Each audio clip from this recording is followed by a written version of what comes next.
A sharpening stone is made up of rough abrasive grain, much tougher than the steel that the knife is made of. The best knife sharpener whetstones will offer at least two sides, one very coarse and one of medium coarseness.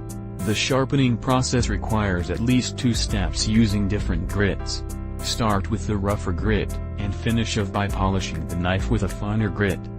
The higher the number grit, the more fine it will be.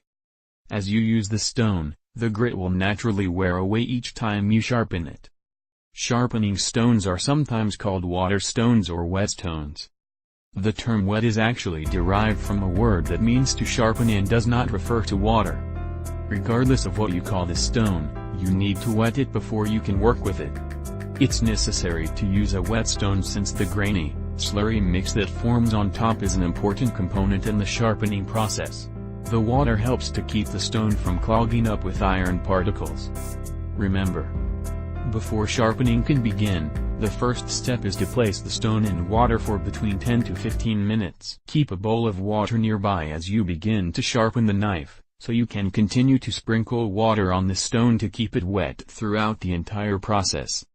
Now, that the stone is wet, it's time to start the sharpening process. Begin with the 1000 grit blue side of the stone.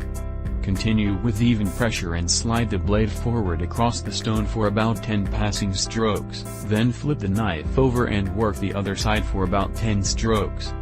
Now, it's time to turn the stone over to the 6000 white side to get the edge of the knife honed nice and sharp.